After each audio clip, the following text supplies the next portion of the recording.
Hey bitch, welcome back to my channel. Oh, I look terrible. That's okay. Look at this big monstrous fucking little bitch on my forehead. So I haven't done a Q&A in a long time. Also, sorry this video is being posted late. I've been a busy bee. Someone commented on my video the other day and was like talking about how I don't post enough and all that. And I really wish I could post more, but bitch, I work fucking 40 plus hours a week, sometimes 50 plus hours a week. And then I only have the weekend to film a video and I'm tired. I'm tired. And I'm also just like trying to like work on my recovery, like being sober and shit. So I try my best. If I could post more than once a week, I would. Sometimes I don't even post once a week. I'm sorry, but I really try my best. I really do. It's just kind of stressful, okay? I really am sorry. I'm not trying to complain. I'm just letting you know why. I don't know why I'm doing that so much. Anyways, so pretty much I'm just gonna get ready and answer some dang questions. Ah! I don't usually sneeze that crazy, I promise. I just felt like doing that. Look at this big ass. I think this is for beer. I made my iced coffee in it. What are some activities that you like to do sober? Everything is centered around drinking. That's a good question. I think I'm still trying to figure that out. I just don't hang out with a lot of people I used to hang out with, because I just don't even like to be around drinking if I don't need to be, unless it's like a event that like I'm gonna be at and it's gonna be there. But like, I don't know, when it comes to activities sober, I honestly just spend time with myself, bitch. Like, I'm by myself a lot, and low-key it's kind of depressing, but it's like giving me a lot of time to like discover who I am and like what kind of hobbies I like, because it's like my hobbies used to just be getting fucked up and like doing drugs. That was like, those are my hobbies, and now I've been forced to figure out what I genuinely like to do. It's hard to grasp the concept of you can do things sober, but like any activity that you like to do, you can do it sober. Like, I know that sounds crazy, right? But it's true. Like, anything that you genuinely enjoy doing, you don't have to be drunk to do it. And I know it probably sounds like it'd be more fun if you were drunk, but hey, for me that only lasted so long. It was only fun for a little bit. I don't know, just like find real genuine friends, and if you can't, just hang out with yourself and do the things that you want to do. I feel like some of my things like consist of like cooking or baking or like doing my nails, like little things that are like almost self-care. I don't know, but anything that you'd like to do. A thing that I was like concerned about is I really love going to concerts, and I never had gone to a concert sober before I got sober, except when I was like 10 and I saw fucking Justin Bieber. But concerts are actually so much more fun if you are sober, because you can remember everything. Like, you spend all that money and then you spend all that money on a ticket and you actually get to enjoy the show and remember every second of it. So that's a really good thing. Sobriety is so like understanding yourself again and like being a kid again, in the sense that like everything is new to you because you're doing it sober. So even the simple shit is fun. Just like all the things that, you know, you used to do when you were younger, or just like all these activities, like they're still there and you can do them when you're not drunk. It's like a new experience. And it's kind of just like, I don't know, rediscovering what you genuinely like to do that doesn't revolve around drinking. And it kind of like heals your inner child a little bit, because you are like a kid again, experiencing things for the first time, and it's low-key pretty cool. You just have to give it a shot. And low-key, sometimes I do wish I could be drunk when I'm doing things, but I don't think that part of me will ever go away, because I am an alcoholic and an addict. So it's like, yeah, maybe it would be fun for a second if I were to add, you know, some fucking Tito's, but like, is it gonna be that fun forever for me? No, that's why I'm sober. Will there ever be a time where you maybe indulge in plant medicine, microdosing, or weed? Dude, I just actually talked about this the other day, but like, I don't think I'll ever be able to smoke weed, and not because it's like a part of my sobriety. I just hate being high from weed, bitch. I'm terrified of life. Like, I just made a TikTok about this the other day, but like, I'm already scared of everything, and I don't know what I'm even scared of. I'm just fucking scared, bitch, of everything. Like, I have impending doom constantly, and my anxiety, I don't know if it's from fucking trauma, I don't know if it's because I had a chaotic childhood and I'm always on fucking alert, but I'm always scared that something terrible is gonna happen. I just don't know what terrible thing is gonna happen. I made a whole TikTok about this, but like, I can't smoke weed because of that reason. Bitch, I'm always scared, and when I add weed to it, I start to fucking become, because I'm already conscious. I'm way too conscious in my sober state. I'm like way too conscious. I can't just ever chill out. My brain is always thinking about something. So when I smoke weed, I'm like, I am too conscious that I feel like I will die. I don't know how to explain it. I just can't. Like, I wish weed made me chill out, but it doesn't. It does the exact opposite. I will sit there and think too much, and I become scared. Like, I become so scared. I'm too anxious for that shit. It just doesn't do me any good. So I don't think so. I don't think I will ever do that, because I'm already scared enough of life. I don't want to add to it. An insecurity you used to have which now you think is beautiful to have. Dude, I don't know. I think I'm still insecure about fucking everything. The thing is, though, is I feel like something that has helped me with my insecurities is I'll see somebody else that has the same feature or just like insecurity that I have, and like it looks like they're beautiful to me. So I'm like, okay, if they're beautiful to me, it's like I need to chill. You know what I mean? Like, the things that I think are like the biggest deal, and then I look at somebody else and like it's not even like, I think it's the first thing people notice about me, but then I look at somebody else and they have that same feature as I do, and it's like not the first thing I notice about them. It like calms those insecurities a little bit. But I don't think any of the insecurities I have turned beautiful into my head. I mean, I try. I've accepted them, so maybe, I don't know, bitch. Would you ever write a book, bitch? Imagine my dumb ass writing a book. I don't even know how to spell, bitch. Oh my god. I don't know how to do anything. I just made a TikTok about this too, but like, I think I have a lot to say, but I would not know how to say it. So I think the answer is no, because I can barely fucking do anything when I write things. I never know how to spell anything. I constantly am like pressing Siri and just talking into my phone because I don't know how to spell shit. I really don't know how I've gotten it like this far.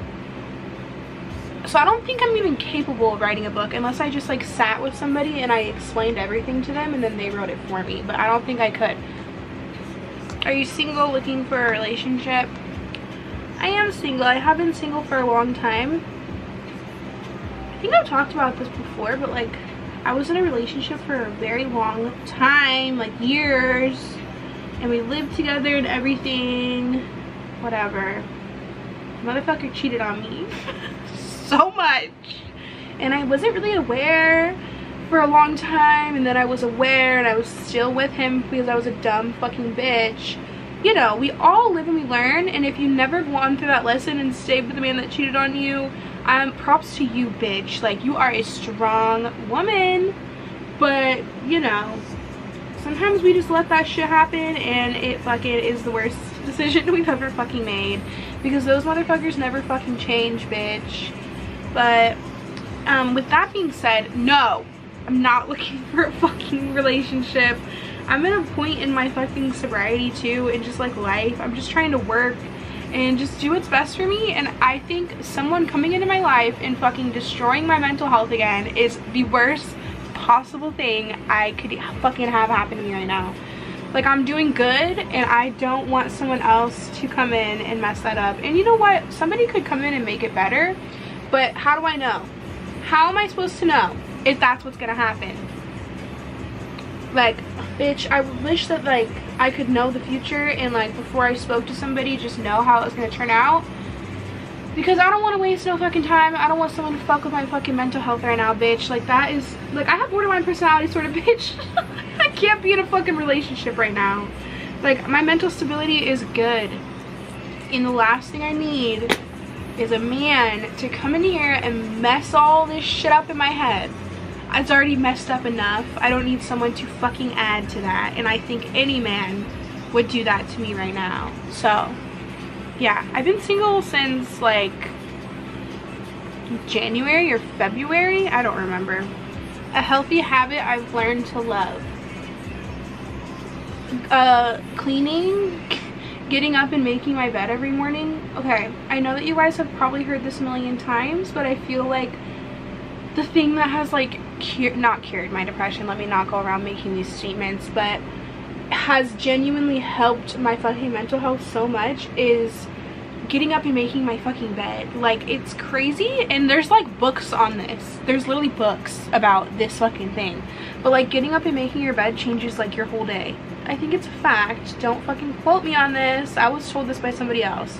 But like, you are less likely to get back into your bed once you've made it, because like your brain won't get back into it until it's ready to sleep.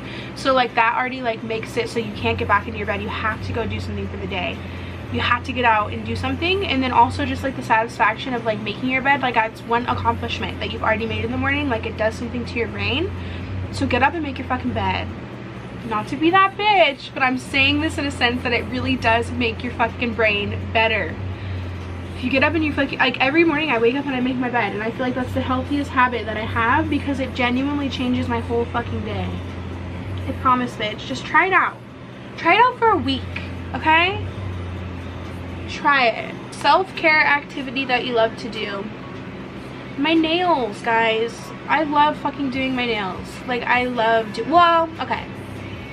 The first 2 hours of doing my nails, I love. And then once I get to like 3 hours, I want to be done. I want it to be over with, and I want to stop.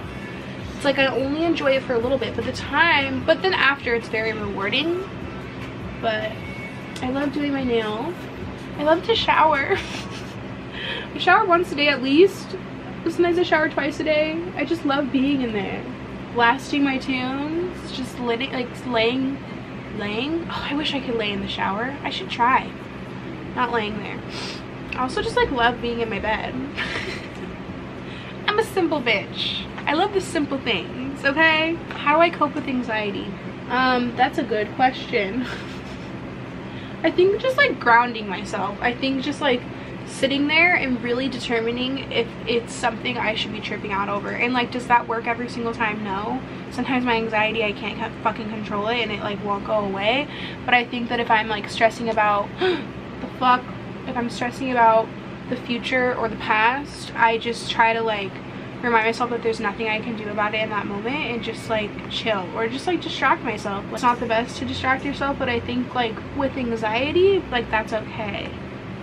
It's not like you're suppressing emotions. Like, anxiety is just a fucking motherfucker. So I don't know, like just talking to like my family or something helps. Not like specifically about like, oh my god, I'm having anxiety, but just like talking to them about anything like will get my mind off of it. Or just like sitting down and like watching TikToks and like distracting my brain, trying to ground myself and being like, okay, is this gonna matter in an hour?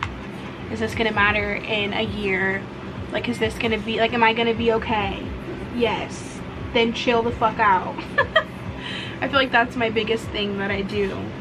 Really reminding myself that like, I'm not gonna feel how I feel in that moment forever. Like, that feeling will go away. It's not permanent. I think that's a huge thing to me, because when I feel that way, it's like, it feels like it's never ending. But if I like sit there and I tell myself like, okay, I'll feel better, like this is not gonna be like this, that seems to make me feel a little bit better sometimes too. I look like a pasty little ghost. Guys, my sister moved home from Wisconsin and I'm so happy. I love her. Don't tell her that though. Don't fucking tell her that. Where do I see myself in 5 to 10 years?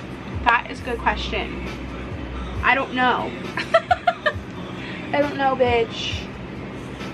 And the reason I don't know is because it stresses me out. But I do want to still, like, I want to further my education with like a drug and alcohol counselor. Like, I want to get my RAD-T. So that's something I'm already working on. So hopefully in the next 5 years that's something I'm doing. I don't really know. I hope that I'm still doing this at that time. I hope that my channel's grown. I don't know. I hope that, but like, I just want to become smarter. I want to know more things. in 5 years. I also just made a TikTok about that. I feel like I'm so fucking dumb. So I hope in 5 years I know more. I think that, what, I'm gonna be 24 this year, I'll be 25 next year. My frontal lobe is supposed to be developed soon, so hopefully I develop my frontal lobe and I know things. That's where I want to be in 5 years. Also sober. I want to be sober in 5 years still. Would I ever quit nicotine? I want to, dude. I really want to. I am getting to the point where my fucking vape is, I think, starting to really mess with me, with my fucking like breathing and shit, and like you guys are probably like, duh, but okay.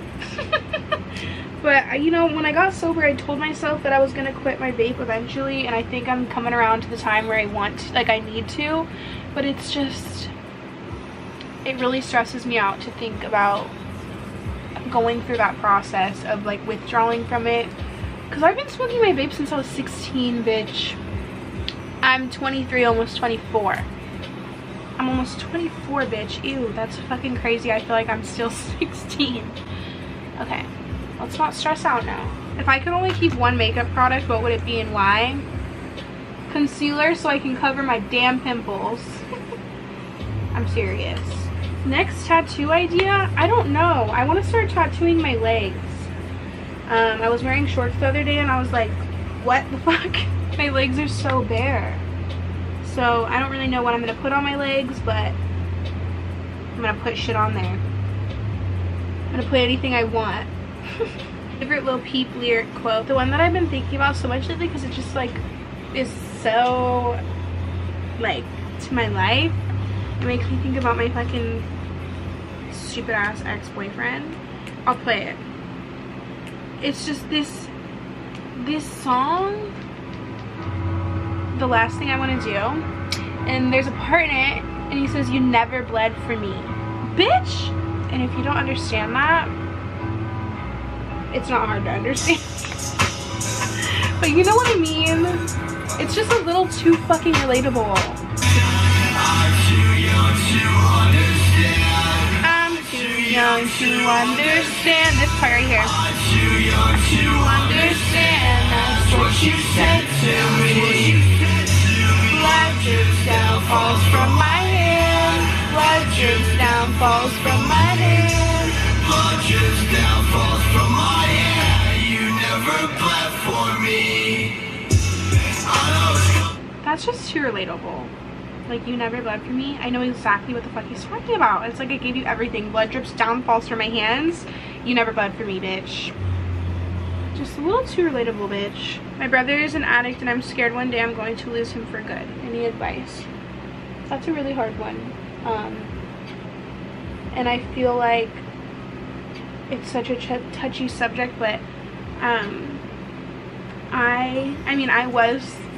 I have experience of being the addict that people are worried about, and I have experience as like being a person that is worried about their, you know, addict loved one.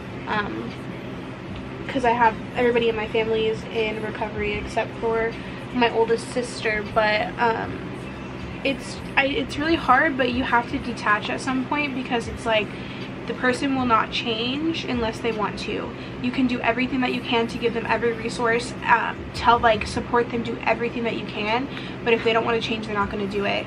They won't. Like, and you can't get your feelings hurt when they don't want to change. Like, it's a time that they'll, like, when they get to that time, they'll do it, but it's like you can't like waste all your energy trying to get this person to change if they won't do it, because it's like trying to get an addict to get sober when they don't want to be sober is impossible. Like, it's literally impossible. So, you know, like, you don't have to fully detach, but detach enough that it's not completely like, you know, taking over your life. And yeah, and just support them and love them, like I'm sure that you're already doing, but that's literally all you can do. You can't like lose yourself trying to help a person that isn't gonna get sober. There's also like, I don't know if you've ever heard of it, but like Al-Anon, it's like AA or like NA, but it's for the family members or like the loved ones that are affected by the person's addiction. and it's pretty much just like a meeting that, you know, everyone speaks about their experiences and like what they're going through. And like my dad's also an alcoholic, but he's been sober for a really long time, like since 2008. But I know that when I was in my addiction really bad and he had no control over me and it was like driving him crazy, he went to Al-Anon and it really, really helped him. Like he like still uses all the stuff that he learned there, and I think he still goes just because it was that effective for him. So I don't know, I think that that's a really good resource to go and, I don't know, just know that you're not alone and like hear others' experiences and like really learn from them, you know, how to get through it. But I'll be praying for your brother, and I'm sorry that you're having to go through that, and I'm sorry that he is hurting so bad that he's putting himself through that, and I love you. How is life as a dog mom? Also not a question, but I'm so proud of your sobriety. I love you, Mia XX doll X. Thank you so much. Being a dog mom is great. I love him so much. I love Junior. Like, he is the cutest and the sweetest ever. Like, he's such a sweet little boy. He is absolutely crazy, and we're working on it, okay? We're really working on it, but he drives me fucking nuts. But I really do love him. It's just like he's so equally like precious and and crazy. Like, he's both. He drives me crazy, but then he also is like the sweetest little guy ever. So there's a good balance. Do me and Tommy still talk? Me and Tommy still like text sometimes, and sometimes we'll FaceTime. She lives all the way in New York, so that's why we don't ever hang out, and I live all the way in California. So, but everyone always is so nosy about that. Everyone thinks that we're not friends. We are. We just don't like we're not like besties anymore, but I'll still always love Tommy. Like, Tommy is always a person that will be like dear to my heart. We just don't speak as much anymore, but it's not like there's no like bad feelings there, nothing at all. Like, we're actually perfectly fine. We're just, I don't know, we've grown apart a little bit. That's just how life works, you know. But I've known Tommy since I was really young, so it's like she's always just a person that will always be there. Like, if I ever need her, like, I can call her and she'll always pick up. Like, that's somebody that will always be there. There's no hard feelings. We don't hang out. We don't, you know. I'm sure that if we lived close, we probably still would, but she lives really fucking far away. How do I deal with low self-esteem? Dude, I just try not to think about it. I'm serious. It's like, you know what I think helps? Once you start working on yourself as a person and like love who you are, like on the inside, this sounds so like but I think that once you really start to like love who you are and like love the things that you do and love the person that you are and how you treat other people and like love that part of yourself, like all these outside insecurities are not so bad. Do you know what I'm saying? It's like you look in the mirror and you don't hate the person that you are, so it makes all the physical things not so bad. Like, it's not so heavy on you. It's like, I don't know, it's hard to explain, but I think that working on yourself and like loving who you are and like being able to go to bed at night and like knowing that you were a kind person to everybody that you love, and just like you lived a day that you were like you don't have any regrets, and you were kind to everybody, and you like love the person that you are, like as a person, not how you look. It's like it makes loving, you know, your body and like how you look easier, if that makes sense. And I feel like that's something that's really helped with my self-esteem, is just like being comfortable with who I am as a person and knowing that I'm a genuine person and like I'm a likable person in the sense too, from like an outside person. It's like, I just think that if you are beautiful on the inside, it's like all these insecurities people don't give a fuck about. Like, if you're a good person, that's what matters. And like, people don't see that shit, and then when people don't see that shit, you don't see that shit, and you know that you're a good person and you are content with the type of lovable, beautiful person that you are, like your personality. It's like all these fucking physical things, they don't matter as much, and I know that, okay? Trust me. Just learn to love yourself from the inside. Like, not just like, oh, I'm gonna learn to love all my insecurities. Okay, that's hard to do. That's hard. But loving like who you are and knowing that you're doing your best to be the best person as you possibly can be every single day, all the physical things aren't so heavy. Bitch, there's something wrong with this. I don't know what to do. Can you talk a little about what you do for work? I want to know how I can get started. Yeah, so I'm a peer support specialist, which is a role based off lived experience. So it could either be lived experience of your own with mental health and addiction, or it could be as a family member of to someone that struggled with mental health or addiction. So that's what the whole role is based off of. And the role consists of just like working in an environment where you can share that lived experience but also like help people. It's pretty much to your role is pretty much just to show people that it's possible, and then be able to like relate with them and, you know, share your experiences and your stories and just like how you overcame things.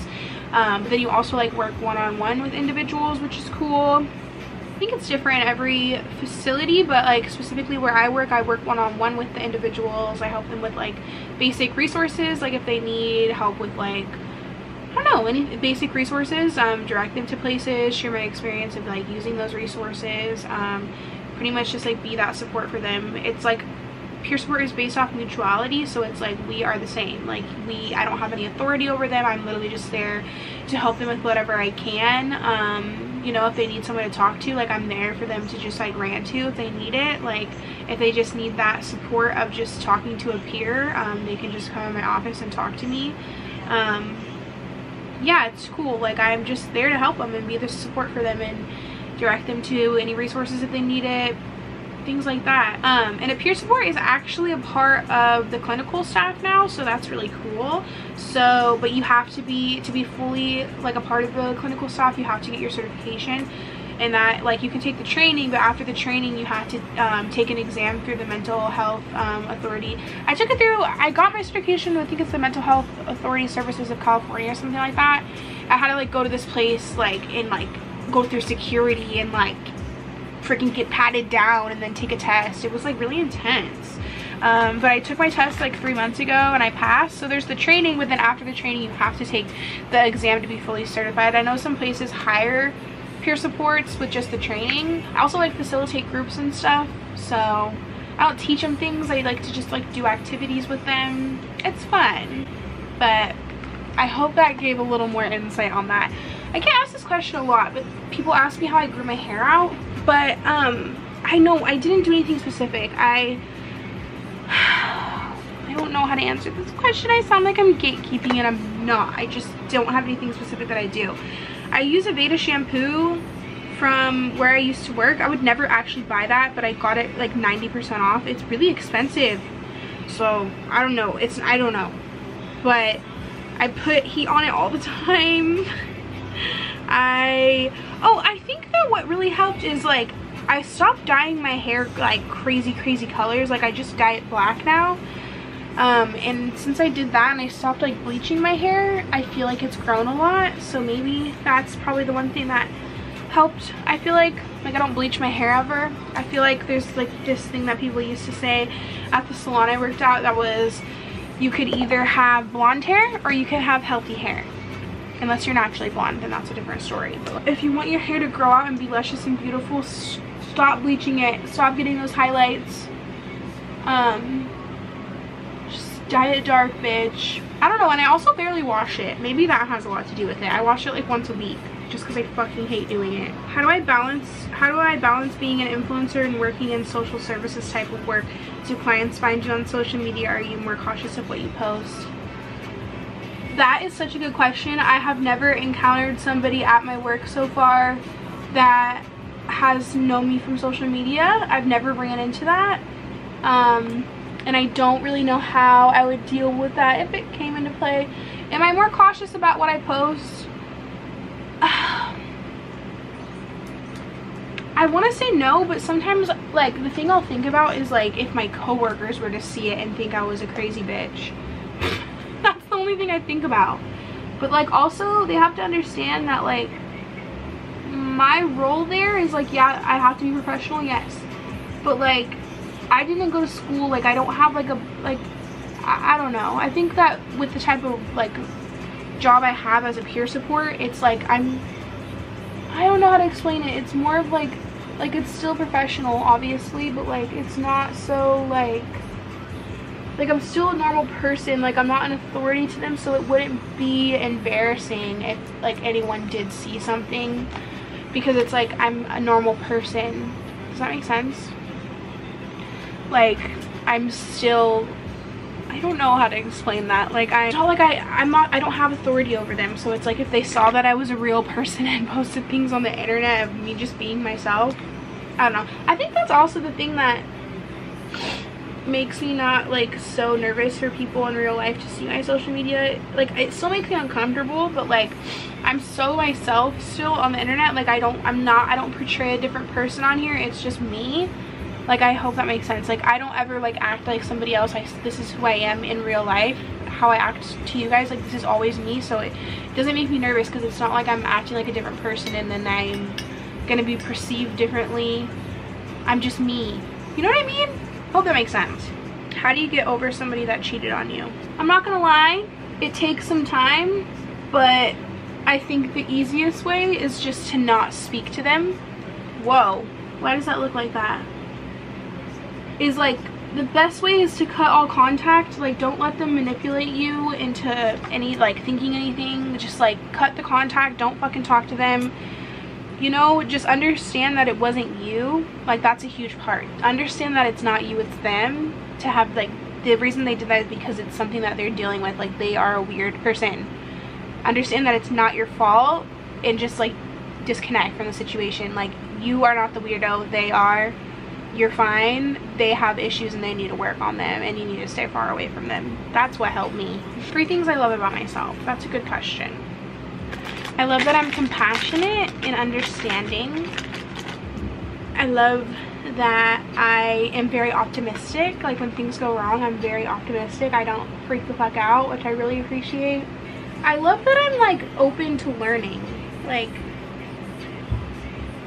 I hope that makes sense. Like I love that I don't love that I'm kind of stupid. But I love that I'm like smart enough to know that I don't know everything. Do you know what I mean? Like I love that I'm open to like learning and like changing. I don't know.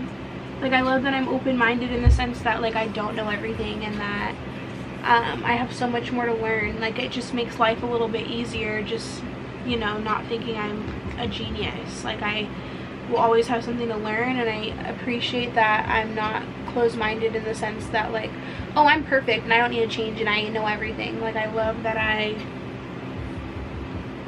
want to be a better person and smarter, and like I am not, I don't know, I hope that fucking makes sense, bitch. What is my biggest regret? Staying with my ex-boyfriend as long as I did, because I needed out of that shit a long time ago, but I was so, I can't blame myself for that. I don't know. I'm just proud of myself to be out of it now, but like I really regret letting that person mess with my mind for so long, and like allowing them to destroy my mental health. Like I just wish that I was a little bit more strong during that time, but I wasn't, and I went through it, and there's nothing I can do about it now except use it as a fucking learning experience. But like I just wish that I had left them sooner, and I didn't allow that for so long, because I allowed it for a long time, a really long time, bitch. Too long. How are you doing? Really, genuinely. I'm doing better than I was, and that's what matters. But I don't want sympathy when I say this. I'm just expressing how I feel. But I feel like I will always have like a void of sadness in me. I don't know why I'm smiling when I say that, but like no matter what I do, and no matter how happy I am and how good life is going, and no matter what, I always, when I'm by myself, the second, like I could spend a whole day distracting myself, having the best time ever, and the second that I am by myself and my thoughts and my everything comes back, there's that sadness like within me. Like it just won't go away, and I take meds, I do everything I need to do to make that better, and it's still there, and it's just something that I'm still trying to work on. But it's like, it's hard to like accept that I'm gonna be like that probably for I mean, I've just tried to accept that it's gonna be like that forever, but it's a hard thing to accept, and I just feel like no matter what I do, there's just like a void of sadness and I can't get it out. Like, I have been this way for so long, and I still try my best every single day, and I don't let it control me like I used to, but it's just still always there. And I don't know if this is just what it's like to be human. Like, that's what I think about too. I'm like, is this just like how, like, because I'll be like, am I depressed? And I'll be like, well, yeah, I'm kind of sad, but I'll like be confused. I was like, is this just what life is like? Like, is this just how I feel, and like this is what I'll always feel? Like, is this the best it's gonna get? And then I'll start to really trip out, because I'm like, oh my god, this is it. This is what being normal and like okay and stable feels like, but it's like still not good enough in my head, which is like a little scary. It's a little scary. I don't know. I'm doing better. I'm doing so much better, but there's just still that like void within me. Like, the second I'm alone, or like I'll have the best day at work, and then I'll get in the car and drive home, and I'll be by myself in the car just like, what the fuck? It's like it always comes back. Like, it's always just there, and all I do is mask it. All I do is distract that feeling, but it's always there. And I don't know what to do anymore. Any advice on learning how to forgive yourself for your past mistakes? That's a good one. I think the biggest thing that's worked for me is just, I said this in this video kind of already, but like actively being a better person. Like, yeah, I made all these mistakes, but it's like, what am I doing right now? Am I happy with the person that I am? Do I go to bed at night and I'm happy with how I treated everyone, with all the things I did that day? Like, do I feel okay? Like, am I happy with who I am? And it's like, you know, when you mess up, you know, and you're like, oh, I'm sorry, and they're like, okay, prove it with your actions. I feel like I've had to do that with my own self. It's like I have to prove with my actions every single day that I'm not the person that did those things. It's like, yes, I am that person and I take accountability, but it's like, to not beat myself up over those things that I've done, I have to understand that I'm doing my best right now, and that's what matters. And it's like, all these things aren't so heavy once you are okay with who you are right now, and you know you're not making those same mistakes anymore. And if you do, it's like, we're human and it happens, but it's like the things that feel so heavy on us, if you are actively every single day being the best possible version of yourself and like doing your best to be the best, it's like those things aren't way so heavy on you anymore, because you've proven to yourself that you are a good person and you're not the bad person that did those things. It's like, that's what's helped me, is just like every single day, just, you know, being who I want to be and not the person that did those things, and just actively being better, like proving to yourself with those actions that, you know, that's like an old version of yourself that did those things, but you're better now, and that's what matters. That's what's helped me. How have you struggled with wanting to relapse in recent times? My fucking camera's gonna die. Guys, my camera's gonna die, but I'm literally pretty much done. I'll come back with my hair done. I'll answer a few more questions, but I did my hair, guys. I got this new freaking like thermal brush, and it does such a good job at styling my hair. Like, it's so easy. I should make a video using it. It's so freaking good. Anyways, someone asked if I could switch shoes with somebody. What does it say? If you could spend a day in someone else's shoes, who would it be and why? Stormy Webster. I want to be her.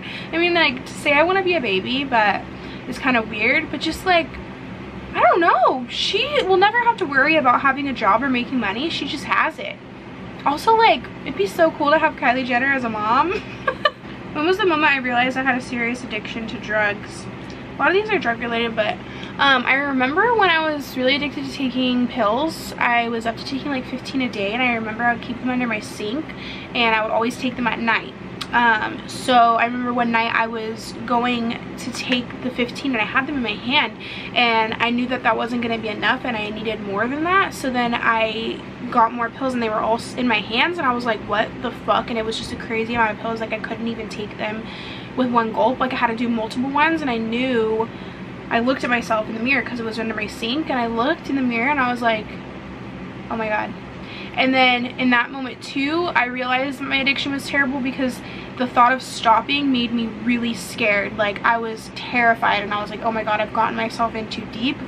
Like, I realized in that moment that it was bad. I was like, oh, because like in my head it was always like, oh, I'm gonna do this just this one time, and then I would find myself months later still doing it. And it's like, I told myself it'd be one night, and then it's like it always turned into a full-blown addiction, and that I like had to, I don't know, it's just crazy. Like, I would always be like, oh, just this once, and then I would like black out for like a long time and not even realize like how far I got myself into it. And then the moments that I would realize like, oh my god, what have I done, like that would happen so fucking often, and it just showed I had no fucking control. What's the most traumatic thing you've been through in a relationship? Dude, I got a lot. But the thing I was thinking about the other day that just stands out to me a lot is like, let me just set the scene. He cheated on me a million times, right? Like all the time. But he was always suspicious that I was, because he was, there was a camera in my room. He would watch me on a camera. That's why I had that camera. I use it now for my dog, but it's just so weird that like he would watch me on that. That's like crazy. You guys are gonna be like, what the fuck? But, and the fact that I allowed that so he could like trust me, like he needed a camera on him. What the fuck? That's so weird to say out loud. Guys, don't judge me. We've all been in a low point in our life, okay? Let's not judge me. Don't judge me. I would never allow something like that to happen again, but oh my god, manipulation at its finest. That's so insane. Whatever. I use that camera for my dog now, which is cool. Dude, my hair's falling out. What the hell? What's the most difficult, what has been the most difficult part about your recovery? I don't know. That's a hard question. I think the hardest part was finding, because like whenever I was sad or mad or excited, the one thing that I would choose to do was drugs or alcohol. So it's like trying to find something to let that, especially like anger or sadness, to like let that out in a healthy way was very, very hard for me to figure out. And like I went through some rough patches where like I was doing some unhealthy things to express that sadness and anger. That wasn't drugs, but it was very not okay. So trying to figure out how to let that out without it being a bad thing and just like expressing those emotions and dealing with them was probably the hardest thing, because it's like for all those years I just had that to run to, and then like I didn't. So it was really confusing to really figure out how to let those emotions out and like actually let them out and not just mask them with like a substance. That was pretty difficult. But they also asked, what has been the most rewarding part of your recovery? I think just like gaining people's trust back and like not having people worry about me, and like going to sleep at night and being proud of who I am, and not like having so much guilt and shame and remorse and like terrible anxiety of just the things that I was doing and the things I was hiding and like all of that. It's just like I can like live like freely and not have so much on like weighing on top of me at all times. It's like, I don't know, that's probably the most rewarding part, is just being happy with myself and not fucking hating myself every single day. Do you know your astrology chart? If so, what's your sun, moon, and rising? I am a Sagittarius sun, a Gemini moon, and a Capricorn rising. I also have a Scorpio Venus. I feel like that's a good one to know. So I think that explains a lot about me. My chart is mostly air and fire and some water. But what I'm most proud of, I don't really know. Oh my god. I think I'm proud of myself for sticking it out. Like, there's been times, and you guys know I've shared my stories of like the things I've gone through and like, you know, trying to take my life, and I think I'm just proud of myself for sticking it out. And being able to be here for the rewarding part. And it's like, yeah, life can still suck sometimes, and like there are some times where I still don't want to be here, but like the fact that I have grown so much as a person that I've stuck it out far enough to like see the good parts of myself and of how life is, and just like I'm proud of myself for accepting everything. I'm proud, and I feel like the accomplishment of just like still being alive is probably my biggest accomplishment, okay? And getting sober. But okay, y'all. Okay, bitch. I hope that you guys enjoyed this video. I love you guys so freaking much. Be good to your fucking brain or I'll beat you up, bitch, but you already knew that. I'll leave every product that I used down below so you guys can see, because I didn't talk about the products. But okay, I love you so much. I hope you have the best day ever. Goodbye.